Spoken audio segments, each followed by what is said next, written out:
Hello तो welcome back. आज हम देखने वाले हैं एक थाईलैंड ड्रामा जिसका नाम है बॉय फॉर रेंट, जिसमें हम देखते हैं एक ऐसी लड़की को जो कि अपने क्रश को इम्प्रेस करने के लिए एक बॉयफ्रेंड को रेंट पर लेती है। अगर आप इस चैनल पर नए हो तो इस वीडियो को आराम से पूरा देखो, एंजॉय करो। लेकिन अगर आप इसके पिछले 3 पार्ट को देख चुके हो जो कि मैंने 1-1.5 महीने पहले अपलोड किए थे, तो स्क्रीन पर जो टाइम शो हो रहा है वहाँ से आप इस ड्रामे को कंटिन्यू कर सकते हो। लेकिन मुझे पता है कि आप में से ज़्यादातर लोग इस ड्रामे को पहली बार ही देख रहे हो, तो आप पूरे ड्रामा को एंजॉय कर लेना इस वीडियो से। तो चलिए ड्रामे को स्टार्ट करते हैं। तो ड्रामा स्टार्ट होता है और हम देखते हैं एक क्यूट सी लड़की को जिसका नाम स्माइल होता है। वो यहाँ पर क्लास के लिए लेट हो गई थी, इसलिए वो क्लास के लिए दौड़ते हुए जा रही है। वो यहाँ पर एक लड़के से टकरा जाती है जिसका नाम बार्ज होता है। वो इस ड्रामे का मेन लीड है। स्माइल यहाँ पर बहुत जल्दी में होती है, इसलिए वो अपना सामान उठाकर वहाँ से तुरंत भाग जाती है। उसे लिफ्ट में कायरो मिलता है जो कि हमारा सेकंड मेन लीड होता है। स्माइल को यहाँ पर कायरो पर क्रश होता है क्योंकि वो बहुत हैंडसम था। ये दोनों बातें कर रहे होते हैं, अचानक लिफ्ट खराब हो जाती है। स्माइल यहाँ पर थोड़ा डर जाती है और वो कायरो से चिपक जाती है। तभी लिफ्ट खुल जाती है और सभी लोग इन दोनों को ऐसी हालत में देख लेते हैं। स्माइल यहाँ पर थोड़ा शर्मा जाती है और वो कहती है कि ऐसा कुछ नहीं है। कायरो यहाँ पर स्माइल को अपने ग्रुप में ज्वाइन करने के लिए बोलता है। वो यहाँ पर स्माइल की तारीफ करता है और कहता है कि तुम बहुत क्यूट हो। अपनी तारीफ सुनकर स्माइल बहुत खुश होती है। इसके बाद हम स्माइल की बेस्ट फ्रेंड को देखते हैं जिसका नाम ओनी होता है। ओनी यहाँ पर एक बेट्स नाम की लड़की को पसंद करती है। ओनी यहाँ पर बेट्स को प्रपोज करने का डिसाइड करती है और वो स्माइल से बोलती है कि तुम भी कायरो को प्रपोज कर दो। और ये दोनों प्रपोज करने के लिए स्कूल पहुंचती है। स्कूल पहुंचकर स्माइल कायरो को प्रपोज कर देती है। कायरो यहाँ पर स्माइल को किस करता है और वो कहता है कि मुझे कुछ खास फील नहीं हुआ, और वो इसके प्रपोजल को रिजेक्ट कर देता है। और वो कहता है कि मैं तुम्हें तब हाँ बोलूंगा जब तुम मेरी हार्ट बीट तेज कर दोगी। दूसरी तरफ बेट्स भी ओनी को रिजेक्ट कर देता है। वो कहता है कि मेरी ऑलरेडी एक गर्लफ्रेंड है। शाम को ये दोनों फ्रेंड मिलती है और एक दूसरे के रिजेक्ट होने की बात बताती है। उनको एक टॉय कंगारू में एक टेम्पलेट मिलता है जिसमें लिखा होता है बॉय फॉर रेंट। ओनी उसे कहती है कि हमें एक बार इसे ट्राई करना चाहिए। पहले तो स्माइल नहीं मानती, लेकिन ओनी के बार बार कहने पर वो मान जाती है। गलती से इनके हाथ से वो टेम्पलेट गिर जाता है। जब स्माइल नीचे जाती है टेम्पलेट लेने के लिए, तो वो टेम्पलेट एक लड़की के हाथ में होता है जिसका नाम होता है लिज। मैं आपको बता दूं कि ये बार्ज की गर्लफ्रेंड होती है। स्माइल उसे टेम्पलेट मांगती है लेकिन वो देने के लिए तैयार नहीं थी और ये दोनों लड़ने लगती है और ये टेम्पलेट खींचकर फाड़ देती है और आधा आधा टेम्पलेट लेकर चली जाती है। इसके बाद स्माइल वो टेम्पलेट लेकर उस दिए गए एड्रेस पर पहुंचती है। वहाँ पर उसे मैनेजर मिलता है। वो स्माइल से बात करता है और कॉन्ट्रैक्ट साइन कराता है और फॉर्म भरवाता है कि तुम्हें किस टाइप का बॉयफ्रेंड चाहिए। स्माइल यहाँ पर वो फॉर्म भर देती है। यहाँ पर लिज भी बॉयफ्रेंड को रेंट पर लेने के लिए आती है, लेकिन उसके पास टेम्पलेट नहीं होता है, इसलिए सिक्योरिटी उसे अंदर जाने नहीं देती है और उसे वहाँ से जाना पड़ता है। यहाँ पर लिज को कायरो मिलता है। वो कायरो से अंदर जाने के लिए हेल्प मांगती है। कायरो उसे पीछे के रास्ते से अंदर लेके जाता है। लिज भी बॉयफ्रेंड के लिए वो फॉर्म भर देती है। स्माइल अपने रेंटेड बॉयफ्रेंड का वेट कर रही होती है। तभी यहाँ पर एक लड़का आता है। ये बार्ज ही होता है। क्योंकि यहाँ पर बार्ज स्माइल की बेस्ट फ्रेंड का क्रश होता है, इसलिए स्माइल बार्ज से थोड़ा दूर हटती है। बार्ज यहाँ पर कहता है कि अगर तुम्हें बॉयफ्रेंड पसंद नहीं है तो तुम चेंज कर सकती हो। स्माइल यहाँ पर बार्ज को बताती है कि मेरी फ्रेंड तुमको बहुत पसंद करती है और उसे सब कुछ बताती है कि उसे एक लड़के को इम्प्रेस करना है और मुझे उसकी हार्ट बीट तेज करनी है। मैंने तुम्हें इसलिए हायर किया है ताकि तुम मुझे ये सब कुछ सिखा सको। दूसरी तरफ लिज का भी रेंटेड बॉयफ्रेंड आ जाता है। वो और कोई नहीं होता है, कायरो होता है। लिज को कायरो के साथ थोड़ा अनकंफर्टेबल होता है। वो कहता है कि तुम मुझे पसंद नहीं हो। कायरो कहता है कि मुझे एक मौका तो दो। उसके बाद वो लिज को अपनी कार में बिठाता है और उससे बातें करने लगता है। यहाँ पर कायरो कहता है कि तुम्हारा बॉयफ्रेंड तुम्हें चीट कर रहा है, इसलिए तुम बदला ले सकती हो। लेकिन लिज कहती है कि मैं अभी श्योर नहीं हूँ, मुझे सिर्फ शक है। दूसरी तरफ स्माइल बेट्स के सामने कुछ ऐसी हरकतें कर रही थी जिससे बेट्स को स्माइल बहुत क्यूट लग रही थी। बार्ज स्माइल के थोड़ा पास आता है। स्माइल की हार्ट बीट तेज होने लगती है। वो कहती है कि मेरी हार्ट बीट तो तेज हो गई, लेकिन तुम्हारी हार्ट बीट तेज हुई ही नहीं हुई। वो कहता है कि मेरी हार्ट बीट तुम्हें तेज नहीं करनी है, कायरो की करनी है। कुछ देर बाद स्माइल एक क्लब में पहुंचती है जहाँ पर एक लड़की डांस कर रही थी। वो लड़की स्माइल को स्टेज पर बुलाती है। क्योंकि यहाँ पर डांस करने पर काफी सारे पैसे मिल रहे थे, इसलिए स्माइल भी वहाँ पर चली जाती है। वो स्टेज पे जाकर डांस करती है, लेकिन वो वहाँ पर हार जाती है। यहाँ पर कायरो भी होता है और वो उसके डांस को देख रहा होता है। एक आदमी वहाँ पर आता है। वो कहता है कि तुम अब हार गई हो, इसलिए तुम्हें अपनी शर्ट खोलनी होगी। लेकिन यहाँ पर कायरो आता है। वो उसको रोज देता है क्योंकि स्माइल के रोज कम पड़ देते और कायरो के रोज से वो जीत सकती थी। लेकिन वहाँ का मैनेजर आता है कि अब टाइम अप हो चुका है, अब ये रोज काउंट नहीं हो सकता। ये सुनकर कायरो वहाँ से चला जाता है। वापस वो सब लोग स्माइल को शर्ट खोलने के लिए कहते हैं, लेकिन यहाँ पर बेट्स आ जाता है और अपनी शर्ट खोलकर उसके मुंह पर मारता है और वो स्माइल को लेकर यहाँ से चला जाता है। बेट्स यहाँ पर स्माइल पर बहुत गुस्सा करता है। वो कहता है कि मैंने कहा था ना तुम्हें, तुम सीधे अपने घर जाना। स्माइल यहाँ पर रोने लगती है। बेट्स उसको चुप कराने के लिए अपने गले लगा लेता है। स्माइल उसके गले लगकर काफी खुश होती है। स्माइल को बेट्स घर पर छोड़ने के लिए आता है। घर पर आने के बाद ओनी उसे रेंटेड बॉयफ्रेंड के बारे में पूछती है, लेकिन यहाँ पर स्माइल उसे कुछ नहीं बताती है क्योंकि वो जिस बॉयफ्रेंड को रेंट कर रही थी वो ओनी का ही क्रश था। दूसरी तरफ हम लिज को देखते हैं। वो अपने बॉयफ्रेंड बेट्स के लिए वॉच खरीद रही थी। तभी यहाँ पर कायरो आता है। वो कहता है कि तुम्हें अपने बॉयफ्रेंड पर इतना ट्रस्ट नहीं करना चाहिए। वो कहता है कि तुम्हें मुझे ट्राई करना चाहिए। यहाँ पर लिज कहती है कि मुझे तुम्हें कोई इंटरेस्ट नहीं है और मैं वैसे भी अपना बॉयफ्रेंड चेंज करने वाली हूँ। अगले दिन स्माइल और बेट्स मिलते हैं और वो दोनों आपस प्रैक्टिस करने लगते हैं। बेट्स स्माइल के पास आता है। स्माइल यहाँ पर थोड़ा नर्वस हो जाती है। वो स्माइल के बाल खोल देता है। वो कहता है कि तुम ऐसे थोड़ी अच्छी लगती हो। और वो कहता है कि तुम्हें अपना लुक चेंज करना होगा। स्माइल यहाँ पर कहती है कि मुझे कैसे कायरो को किस करना चाहिए, और इतने में ही अपने लिप्स काट लेती है। उसके लिप्स से खून आने लगता है। स्माइल यहाँ पर वापस बेड से लिफ्ट मांगने की कोशिश करती है, लेकिन बेड्स को याद आता है कि मुझे अपनी गर्लफ्रेंड को मिलने जाना है, इसलिए वहाँ से चला जाता है। इसीलिए स्माइल को अकेले जाना पड़ता है। रोड पर एक शराबी आता है, वो स्माइल को परेशान करने लगता है। दूसरी तरफ लिज बेड्स का इंतजार कर रही थी, उसके साथ कायरो भी था। लिज बेड्स को कॉल करती है और पूछती तुम कहाँ हो। वो कहता है कि मेरी बाइक खराब हो गई है और मैं थोड़ी ही देर में वहाँ पर पहुँच जाऊंगा। रास्ते में उसे स्माइल की आवाज़ आती है जो कि हेल्प के लिए चिल्ला रही थी। यहाँ पर वो शराबी बंदा स्माइल से ज़बरदस्ती करने की कोशिश कर रहा है। बेड्स यहाँ पर आता है, वो उस बंदे को धक्का देता है और स्माइल को अपनी शर्ट खोलकर पहनाता है। वो शराबी आदमी वहाँ से भागने लगता है, लेकिन बेड्स उसे पकड़कर बुरी तरह से मारता है। यहाँ पर स्माइल थोड़ा डर जाती है। वो कहती है कि मैं इस हालत में अपने घर नहीं जा सकती, अगर मैं घर जाती हूँ तो मेरी फ्रेंड ओनी मुझसे सवाल जवाब करेगी। यहाँ पर बेड्स उसे समझाता है, लेकिन वो नहीं मानती है। वो अपने घर जाने को तैयार नहीं थी। आखिर में बेड्स कहता है चलो मेरे घर चलो। बेड्स स्माइल को अपने घर लाता है, उसे कुछ कपड़े पहनने को देता है और वो लिज से मिलने के लिए निकल जाता है। बेड्स भागकर उस रेस्टोरेंट में आता है, लेकिन तब तक लिज जा चुकी थी। बेड्स को यहाँ पर थोड़ा गिल्टी फील होता है। बेड्स लिज के घर आता है, वो उससे माफी मांगता है और गेट खोलने के लिए कहता है, लेकिन लिज यहाँ पर गेट नहीं खोलती है। काफी देर इंतजार कराने के बाद लिज को थोड़ा तरस आता है और गेट खोल देती है। बेड्स भागकर उसके गले लगता है, उससे माफी मांगता है। काफी देर मनाने के बाद लिज मान जाती है और ये दोनों आपस में गिफ्ट एक्सचेंज करते हैं। यहाँ पर लिज बेड्स को वो वॉच देती है जो उसने बाई की थी। कहती है कि मैंने तुम्हारे लिए तुम्हारे घर पर एक सरप्राइज प्लान किया था, तुम्हारे घर पर चलते हैं। बेड्स यहाँ पर घबरा जाता है क्योंकि वो तो स्माइल को घर पर छोड़ के आया है। वो साइड में आता है, वो स्माइल को फोन करता है, लेकिन स्माइल यहाँ पर उसका फोन नहीं उठा रही थी क्योंकि वो सो रही थी। ये दोनों बेड्स के घर पहुंच जाते हैं। बेड्स यहाँ पर घबराया हुआ था, लेकिन वो जब अंदर जाते हैं तो देखते हैं कि यहाँ पर कोई नहीं है। बेड्स यहाँ पर चारों तरफ ढूंढता है, लेकिन वहाँ पर स्माइल नहीं थी। फिर लिज और बेड्स यहाँ पर थोड़ा क्वालिटी टाइम स्पेंड करते हैं, लेकिन यहाँ पर बेड्स को स्माइल की चिंता हो रही थी कि वो कहाँ गई, क्योंकि बेड्स का लिज की बातों में बिल्कुल भी ध्यान नहीं था। इसलिए लिज इसे नोटिस कर लेती है और वो बहुत नाराज होती है। बेड्स कहता है कि मेरी भी कुछ मजबूरी है। लिज फिर भी बहुत गुस्सा हो रही थी और कहती है कि हमें थोड़ा ब्रेक की जरूरत है। लिज के जाने के बाद बेड्स स्माइल को ढूंढने के लिए निकल जाता है। यहाँ पर बेड्स कायरो की गाड़ी के सामने आ जाता है। बेड्स सॉरी बोलकर वहां से निकल जाता है। हम यहाँ देखते हैं कि स्माइल तो यहाँ पर कायरो के क्लब में छुपी हुई थी। कायरो क्लब में आता है और वो स्माइल को देख लेता है। वो पूछता है कि तुम यहाँ पर क्या कर रही हो, लेकिन स्माइल बात टाल देती है और कायरो के पास एक कॉल आ जाता है। दरअसल ये कॉल लिज का ही था। बेड्स स्माइल को ढूंढने के लिए उसके घर भी जाता है। यहाँ पर उसे ओनी मिलती है, लेकिन ओनी कहती है कि वो स्माइल तो घर पर नहीं आई अभी तक। दूसरी तरफ हम देखते हैं कि लिज और कायरो मिलते हैं। ये दोनों एक बार में जाते हैं। लिज यहाँ पर वो शराब पी लेती है और लिज यहाँ पर कायरो के काफी नजदीक आ जाती है। कायरो उसे घर पर छोड़ने के लिए जाता है। घर पहुंचकर लिज रोते हुए कायरो को बेड्स के बारे में बताती है कि वो मुझे चीट कर रहा है। कायरो अपने आप को कंट्रोल नहीं कर पाता और वो लिज को किस करता है। जब लिज सुबह उठती है तो वो देखती है कि उसके कपड़े चेंज है। वो कायरो से पूछती है कि क्या तुमने मेरे कपड़े चेंज किए हैं। कायरो यहाँ पर मजाक में कहता है कि क्या तुम्हें कुछ भी याद नहीं रात को क्या हुआ। लिज यहाँ पर उसे धक्का देकर यहाँ से जल्दी आती है। सुबह लिज अपने घर आती है। बेड्स यहीं पर होता है और वो उस पर गुस्सा करता है। स्माइल कहती है मैं ठीक हूँ। इसके बाद स्माइल शावर लेकर आती है तो वो देखती है कि बेड्स अभी तक यहाँ पे है और वो सो रहा था। स्माइल फटाफट कपड़े चेंज करती है क्योंकि बेड्स उसके बिस्तर पर सो रहा था, इसलिए वो नीचे ही सो जाती है। जब स्माइल की आँख खुलती है तो वो देखती है कि बेड्स भी उसके साथ नीचे सोया हुआ है। वो बेड से पूछती है कि तुम नीचे क्या कर रहे हो। बेड यहाँ पे कहता है कि तुम नीचे सो रही हो इसलिए मेरे को अच्छा नहीं लगा, इसलिए मैं भी नीचे आ गया। इसके बाद वो कहता है कि तुम मेरे घर से कहाँ चली गई थी। स्माइल उसे बताती है कि मैंने तुम्हारा गर्लफ्रेंड का पूरा सरप्राइज देख लिया था, इसलिए मैं तुमको डिस्टर्ब नहीं करना चाहती थी, इसलिए मैं वहां से आ गई।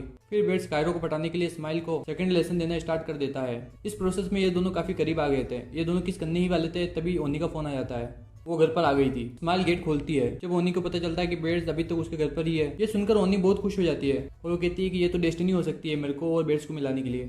ओनी यहाँ पर बेड्स को किस करने के लिए जाती है, तभी बेड्स अपनी आंखें खोल देता है और ओनी को अपने से दूर हटाता है। वो कहता है कि मेरी ऑलरेडी एक गर्लफ्रेंड है। दूसरी तरफ हम देखते हैं कि कायरो ने लिज को सब कुछ सच बता दिया था कि कल रात कुछ नहीं हुआ था, सिर्फ मैंने तुम्हारे कपड़े चेंज किए थे। क्योंकि कायरो स्कूल में बहुत फेमस होता है। यहाँ पर कुछ लोग आते हैं, वो कायरो को एक सॉन्ग रिक्वेस्ट करते हैं। कायरो यहाँ पर गाना गाता है जिसे देखकर लिज थोड़ा इंप्रेस हो रही थी और लिज थोड़ा कायरो की तरफ अट्रैक्ट भी हो रही थी। अगले दिन स्माइल और बेड्स क्लब में जाते हैं ताकि स्माइल को कायरो से मिलाया जा सके। स्माइल शॉर्ट ड्रेस पहनकर आती है जो कि बेड्स ने ही सजेस्ट की थी। बेड्स स्माइल को देखता है जो कि काफी क्यूट लग रही थी। बेड्स कहता है कि किसी चीज की कमी है, फिर वो कहता है लिपस्टिक की कमी है। इसके बाद स्माइल लिपस्टिक अप्लाई करने लगती है, लेकिन वो सही से अप्लाई नहीं कर रही थी। बेड्स कहता है मुझे दो मैं करता हूँ। फिर वो स्माइल के लिप्स पर लिपस्टिक अप्लाई करता है, लेकिन वो अपने आप को रोक नहीं पाता और उसे किस कर लेता है। स्माइल कहती क्या कर रहे हो। वो कहता है कि तुम्हारे लिप्स बहुत टेम्पटिंग लग रहे हैं, इसलिए मैं अपने आप को रोक नहीं पाया। फिर ये दोनों यहाँ पर कायरो का वेट करने लगते हैं। काफी देर हो गई थी लेकिन कायरो अभी तक नहीं आया। स्माइल का मूड ठीक करने के लिए बेड्स यहाँ पर स्माइल के लिए काफी सॉन्ग गाता है। साथ ही वो स्माइल को कायरो के साथ फ्लर्ट करने की टिप्स भी देता है। बहुत टाइम हो जाता है लेकिन कायरो अभी तक नहीं आया था। बेड्स का यहाँ पर दिमाग खराब हो जाता है। वो स्माइल को भी थोड़ा बहुत सुना देता है। स्माइल यहाँ पर कायरो को लेकर रोने लगती है। स्माइल यहाँ पर कहती है कि मैं कायरो को अट्रैक्ट नहीं कर सकती, शायद मुझ में कुछ कमी है। बेड्स यहाँ पर कहता है नहीं तुम बहुत क्यूट हो। बेड्स उसे गले लगाता है और चुप कराने की कोशिश करता है। थोड़ी देर बाद किसी के कदमों की आवाज आती है। यहाँ पर कायरो आ जाता है। बेड्स कायरो से छिप जाता है। स्माइल कहता है कि मेरे को लगा तुम नहीं आओगे। वो कहता है कि मैंने तुम्हें कहा था आऊंगा तो आऊंगा। फिर वो कहता है कि तुम्हें मुझसे क्या काम था।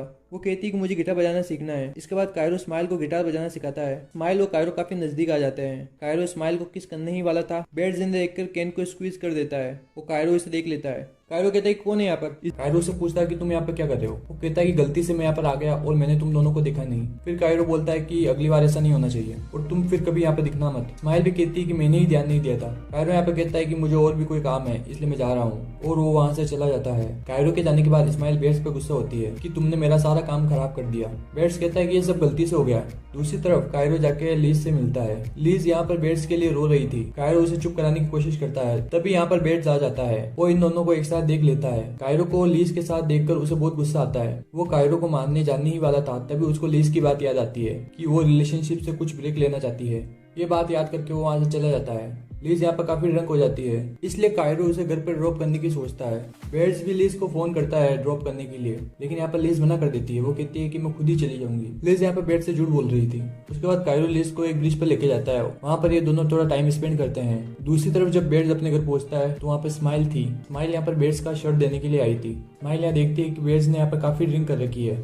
बेड्स यहाँ पर स्माइल की गोद में ही सो जाता है। स्माइल यहाँ पर उसे उठाने की कोशिश करती है लेकिन उठता नहीं है। स्माइल भी यहाँ पर हार मानकर उसे सोने देती है। सुबह जब बेड्स की आंख खुलती है तो वो स्माइल को देखकर थोड़ा शॉक हो जाता है। स्माइल कहती है कि तुम पूरी रात मेरे लेग्स पर ही सोए हुए थे। फिर बेड्स यहाँ पर माफी मांगता है। स्माइल बेड्स से उसकी हालत के बारे में पूछती है। बेड्स कहता है कि ये काफी लंबी कहानी है। उसके बाद बेड्स बताता है कि रेंट वाला काम मैं अपनी मर्जी से नहीं कर रहा हूँ। ये सब वो उसकी बहन की वजह से कर रहा है, क्योंकि एक बार उसकी बहन ने उस कंपनी से बॉय को रेंट पे लिया था और वो पैसे वापस नहीं कर पाई थी और मेरे पास भी इतने पैसे नहीं थे कि मैं उनको पे कर दूं और उन्होंने मुझे ये काम ऑफर किया। पहले तो वो मना कर देता है लेकिन वो लोग काफी खतरनाक थे। वो बेड्स को डराते हैं और मजबूरी में बेड्स को इस काम के लिए हाँ करनी पड़ी। दूसरी तरफ हम देखते हैं कि कायरो लीज को एक बीच पर लेकर आया था। लीज बीच को देखकर काफी खुश होती है और ये दोनों यहाँ पर काफी एंजॉय करते हैं। इस तरफ हम बेड्स को देखते हैं। वो साइड में एक्टिंग का काम भी करता था। उसका एक्टिंग का काम चल ही रहा था लेकिन वो यहाँ पर लीज की वजह से काफी परेशान था। यहाँ तक कि उसको सामने वाली लड़की में भी लीज दिखाई दे रही थी। वो परेशान होकर वो बाहर चला जाता है। बाहर उसको स्माइल मिलती है। स्माइल बेड्स को काफी मोटिवेट करती है और ये दोनों मिलकर यहाँ पर प्रैक्टिस करते हैं। बेड्स भी स्माइल के साथ प्रैक्टिस करके बहुत खुश था और वो इस काम के लिए मान जाता है। तभी उसके फोन में एक मैसेज आता है कि लीज कायरो के साथ बीच पर मजे कर रही है। ये देखकर बेड्स का वापस दिमाग खराब हो जाता है और वो साइड में जाकर एक रूम में बैठ जाता है। सब उसे ढूंढ रहे थे लेकिन वो नहीं मिल रहा था। स्माइल उसे ढूंढकर उसके पास जाती है। बेड स्माइल को सब कुछ बताता है। उसके गले लगकर रोने लगता है। फिर ये दोनों साथ में मिलकर घूमने जाते हैं और डिनर भी साथ में ही करते हैं और साथ साथ बेड स्माइल को कायरो को इम्प्रेस करने के लिए टिप्स भी देता है, लेकिन ये दोनों एक दूसरे की तरफ ही अट्रैक्ट हो रहे थे। इसके बाद ये दोनों मूवी देखने जाते हैं। वहाँ पर बेड स्माइल को लड़के के हाथ पकड़ना सिखाता है। इसके बाद सीन शिफ्ट होता है लीज पर, जहाँ पर कुछ गुंडे लीज को परेशान कर रहे थे। यहाँ पर कायरो आकर उसे बचाता है लेकिन यहाँ पर कायरो को भी काफी चोट लग गई थी। लीज उसके लिए परेशान होती है और ये दोनों शॉपिंग करने जाते हैं। मॉल में स्माइल और बेड्स घूम रहे थे। तभी यहाँ पर बेड्स की एक फ्रेंड मिल जाती है और उसको लगता है कि बेड्स का स्माइल के साथ चक्कर चल रहा है और वो इन दोनों की फोटो खींचकर लीज को भेज देती है। लीज यहाँ पर इन दोनों की फोटो देखती है और उसका मूड ऑफ हो जाता है। कायरो से अपने साथ चलने के लिए बोलता है। वो भी गुस्से में कायरो को हाँ कर देती है और वो कहती है कि आज की रात मैं तुम्हारे साथ स्पेंड करूंगी। ये सुनकर कायरो थोड़ा हैरान हो जाता है। उसके बाद ये दोनों कायरो के घर पे आते हैं। यहाँ पर ये दोनों एक ही रूम में होते हैं। कायरो लीज से पूछता है कि क्या तुम मेरे साथ गाना गाना चाहोगी और ये दोनों साथ में मिलकर गाना गाते हैं। कायरो इसे रिकॉर्ड भी कर लेता है। गानों में इन दोनों की पसंद भी सेम ही होती है। कायरो के रूम में लीज को कुछ फोटोज मिलती है जहाँ पर एक लेडी का चेहरा स्क्रैच किया हुआ था। लीज के पूछने पर कायरो उसे बताता है कि मेरे डैड बहुत ड्रिंक करते थे, इसीलिए मेरी मॉम हमें छोड़ के चली गई। मेरे डैड ने भी मेरे साथ कभी अच्छा बिहेव नहीं किया और शुरू से ही मैंने सब कुछ अकेले ही फेस किया है। सपने में भी कायरो ये सब कुछ देख रहा था, इससे कायरो थोड़ा डर जाता है। दूसरी तरफ स्माइल बेड्स को किस कैसे करते हैं ये सिखाने को बोलती है और कायरो उसे किस करके सिखा ही रहा होता है। तभी उसकी फ्रेंड ओनी आ जाती है। ओनी जब इन दोनों को साथ देखती है तो उसका दिमाग खराब हो जाता है क्योंकि बेड्स उसका क्रश होता है। स्माइल कहती है कि मैं तुम्हें सब कुछ समझा दूंगी, लेकिन वो बिल्कुल भी नहीं रुकती। वो तुरंत वहां से चली जाती है। बेड्स के जाने के बाद स्माइल ओनी की फोटोज देखकर काफी दुखी होती है और वो बॉय फॉर रेंट वाली कंपनी में जाकर अपना बॉयफ्रेंड चेंज कर लेती है। जब बेड्स को पता चलता है कि स्माइल ने अपना बॉयफ्रेंड चेंज कर लिया है तो उसका दिमाग खराब हो जाता है। जब वो बाहर आता है तो वो स्माइल को किसी और बॉयफ्रेंड के साथ देखता है। वो स्माइल को समझाता है, उससे कुछ बात करना चाहता था लेकिन स्माइल नहीं मानती। वो कहता है कि क्या तुम ये सब कुछ ओनी की वजह से कर रही हो। स्माइल उसे कुछ भी जवाब नहीं देती।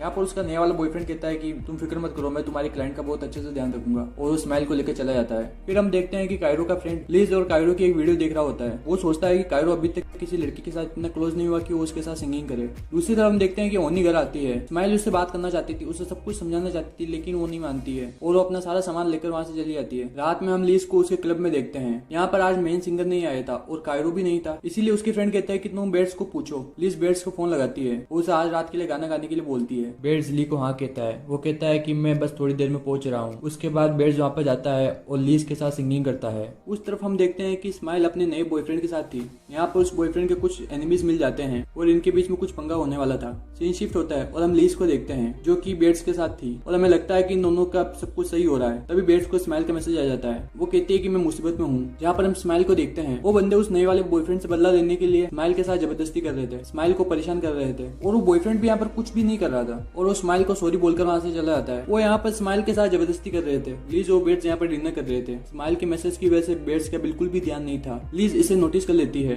वो कहती है अगर तुम्हें कुछ काम है तो तुम जा सकते हो, मैं तुम्हारा यहाँ पर वेट करूंगी। बेड्स सॉरी कहता है। वो कहता है कि मैं पक्का आऊंगा, तुम यहाँ पर वेट करना। वो स्माइल के पास पहुंच जाता है और उन लोगों को पीट के स्माइल को बचाता है। स्माइल को यहाँ पर चोट भी लग गई थी। वो स्माइल को उसके घर छोड़ने आता है और वो उसकी काफी केयर भी करता है। तभी यहाँ पर ओनी आती है अपना बाकी का सामान लेने के लिए और वो इन दोनों को साथ में देखकर बोलती है कि शायद मैंने तुम्हें डिस्टर्ब कर दिया। बेड्स उसे रोकता है और उसे सब कुछ बता देता है कि स्माइल ने मुझे रेंट पे लिया था और स्माइल को तो शुरू से तुम्हारे लिए गिल्टी फील हो रहा था, लेकिन उसके पास और कोई चॉइस नहीं थी। ओनी उसकी बात समझ जाती है और ओनी कहती है कि तुम चिंता मत करो, मैं स्माइल का ख्याल रखूंगी और मैं अब यहाँ से नहीं जाऊंगी। बेड दौड़कर लीज के पास जाता है, लेकिन तब तक वो वहाँ से जा चुकी थी। वेटर उसे एक पर्ची देता है कि वो लड़की तुम्हारे लिए देके गई है, जिसमें लिखा था कि मैं अब तुम्हारा इतना वेट नहीं कर सकती। स्माइल जब उठती है तो ओनी को अपने साथ देखकर बहुत खुश होती है। ओनी कहती है मैं तुमको छोड़कर अब कहीं नहीं जाऊंगी। अगले ही दिन स्माइल वापस जाकर बेड्स को अपना रेंट का बॉयफ्रेंड बना लेती है। ये जानकर बेड्स भी काफी खुश होता है। स्माइल यहाँ पर बेड्स को कहती है कि मुझे कायरो को सेड्यूस करना है, तुम मुझे ये सब कुछ सिखाओ। उसके बाद बेड्स स्माइल के फोन से कायरो को मैसेज करता है, उसे आज शाम फिर से म्यूजिक क्लब में बुलाता है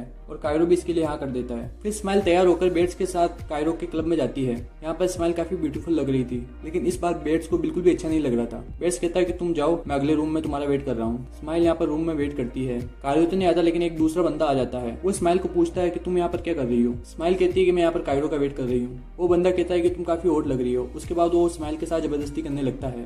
टाइम पर ही यहाँ पर कायरो आ जाता है। वो उस बंदे से पूछता है कि तुम स्माइल के साथ क्या कर रहे हो। वो बंदा डर जाता है। वो कहता है कि मैं तो सिर्फ इसके साथ प्रैंक कर रहा था। कायरो से पूछता है कि ये कैसा प्रैंक है। उसके बाद वो बंदा वहां से चला जाता है। कायरो भी यहाँ पर स्माइल की तारीफ करता है कि तुम काफी ब्यूटीफुल लग रही हो। स्माइल उसे किस करने लगती है और यहाँ पर काफी रोमांटिक माहौल बन जाता है।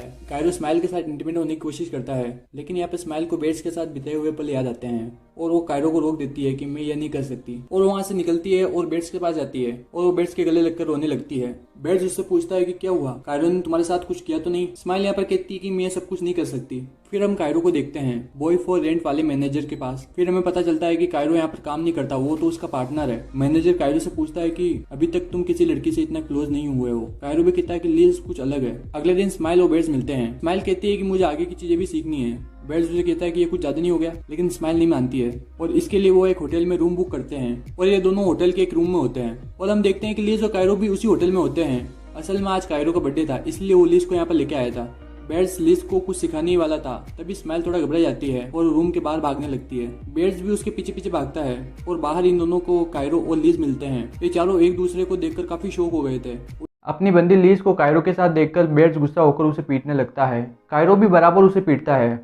दोनों लड़के बीच में आकर इस लड़ाई को रुकवाती है। फिर ये चारों बात करने के लिए बैठते हैं। लीज बेड्स से पूछती है कि तुम इस लड़की के साथ क्या कर रहे हो। बेड्स कहता है कि मेरी मजबूरी है और मैं तुम्हें नहीं बता सकता। लेकिन तुम कायरो के साथ क्या कर रही हो, जिस पर लीज उससे कोई भी रिप्लाई नहीं करती है और बेड्स से ब्रेकअप करके वहां से चली जाती है। अपने रूम में आने के बाद लीज काफी रोती है। कायरो उसे चुप कराने की कोशिश करता है। फिर लीज कायरो से कहती है कि ये सब बोलने में क्या तुम मेरी हेल्प कर सकते हो। इसके बाद ये दोनों इंटीमेट होते हैं। दूसरी तरफ बेड्स भी काफी दुखी होता है और बच्चों की तरह रो रहा होता है। स्माइल भी उसका रोने में पूरा साथ देती है। काफी देर रोने के बाद ये दोनों डिसाइड करते हैं कि जो भी हुआ उसे भूल जाएंगे और आज से नई लाइफ स्टार्ट करेंगे।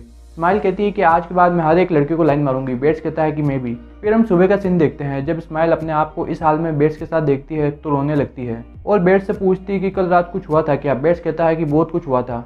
यह सुनकर वो और भी ज्यादा रोने लगती है। बेड्स उसे चुप कराता है और कहता है कि कल रात कुछ भी नहीं हुआ था, मैं तो मजाक कर रहा था। कल रात हमने ज्यादा ड्रिंक कर ली थी और सो गए थे, बस इतना ही हुआ था। अगले दिन कायरो लीज के साथ हॉस्पिटल जाता है, जो कि अपने डैड से मिलने आया होता है क्योंकि उसके डैड की हालत काफी खराब है उसके डैड कायरो से माफ़ी मांगते हैं क्योंकि उन्होंने शुरू से लेकर अब तक कायरो के साथ बिल्कुल भी अच्छा बर्ताव नहीं किया है। कायरो उन्हें माफ़ कर देता है और वो भी इमोशनल हो जाता है। दूसरी तरफ बेट्स का रोमियो जूलियट वाला प्ले हो रहा होता है जिसमें बेट्स एक लड़की को किस करता है, जिसको देखकर स्माइल को बिल्कुल भी अच्छा नहीं लगता है।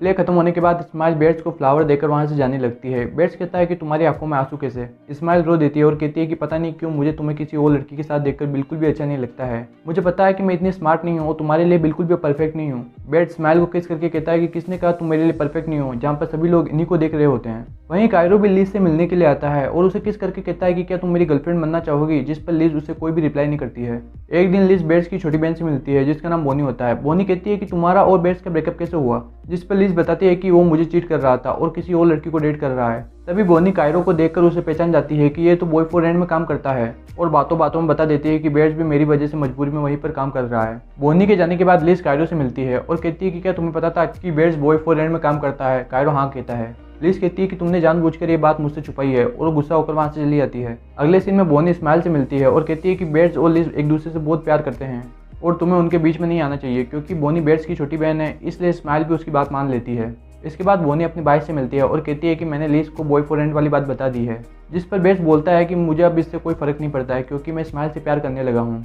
इसके बाद बेट्स स्माइल से मिलने के लिए जाता है जहाँ पर उसे ओनी मिलती है। ओनी उसे कहती है कि स्माइल तुमसे प्यार नहीं करती है। बेट्स को उसकी बात पर भरोसा नहीं होता है लेकिन ओनी उसे वहाँ से भगा देती है। फिर बेट्स एक रेस्टोरेंट में जाता है जहाँ पर लीज भी आई होती है। पहले तो ये एक दूसरे से बात नहीं करते हैं लेकिन थोड़ी देर बाद बेट्स लीज के पास जाकर बैठता है। थोड़ी ही देर में ये दोनों अपनी गलतफहमियों को दूर करके पुरानी बातें करने लगते हैं जब ये दोनों एक साथ थे। फिर बेट्स लीज के साथ घूमने के लिए जाता है। दूसरी तरफ डायरेक्टर इस्माइल को एक हॉरर प्ले में फीमेल लीड का ऑफर करता है, लेकिन जब इस्माइल को पता चलता है कि इसमें मेन लीड कायरो है तो वो इसके लिए मना कर देती है, लेकिन बाद में ओनी के फोर्स करने पर वो इसके लिए मान जाती है। वहीं बेट्स और लीज दोनों एक साथ होते हैं और थोड़ी देर बातें करने के बाद बेट्स लीज को किस कर लेता है, लेकिन बेट्स को इस्माइल की और लीज को कायरो की याद आ रही होती है, इसीलिए वो दोनों एक दूसरे को बाय बोलकर अपने रास्ते चल देते हैं। अगले सीन में हम स्माइल और कायरो को एक साथ देखते हैं जो कि इस प्ले की वजह से थोड़ा नजदीक आ गए थे। स्माइल कहती है कि मैं जिसको प्यार करती हूँ वो अभी किसी और के साथ होगा। कायरो भी सेम बात बोलता है। इसके बाद कायरो कहता है कि उस रात तुमने मेरे हार्ट बीट को तेज कर दिया था, क्या हम दोनों डेट कर सकते हैं, लेकिन स्माइल उसकी बात का कोई भी रिप्लाई नहीं करती है। वो कहती है कि मैं सोच के बताऊंगी।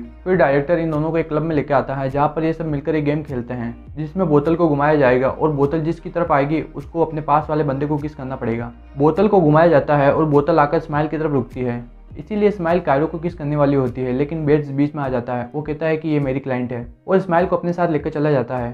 स्माइल बेट्स को कहती है कि तुम यहाँ पर क्यों आई हो, तुम्हें तो लीज के साथ होना चाहिए था, और रोने लगती है। बेट्स कहता है कि मैं तुमसे प्यार करता हूँ, लीज से नहीं, और वो उसे गले लगाकर बाद में उसे किस करता है। दूसरी तरफ लीज भी कायरो से मिलने के लिए आती है और उसे किस करके अपना लव कन्फेस कर देती है। एक दिन स्माइल बोनी को एक लड़की के साथ देखती है जो कि उसका बॉयफ्रेंड होता है और इन दोनों की बातें सुनकर स्माइल को पता चलता है कि बोनी ने अपने बॉयफ्रेंड को बॉय फॉर रेंट से बचाने के लिए अपने भाई को वहाँ पर फंसा दिया है।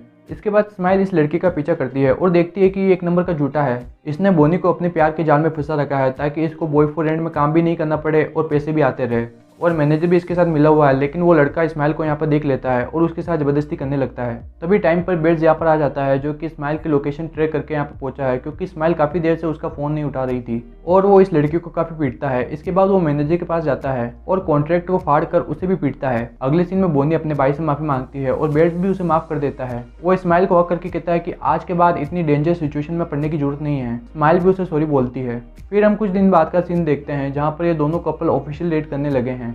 इसी के साथ इस ड्रामे की हैप्पी एंडिंग हो जाती है। बस आज के लिए इतना ही, मिलते हैं अगले वीडियो में। Thank you.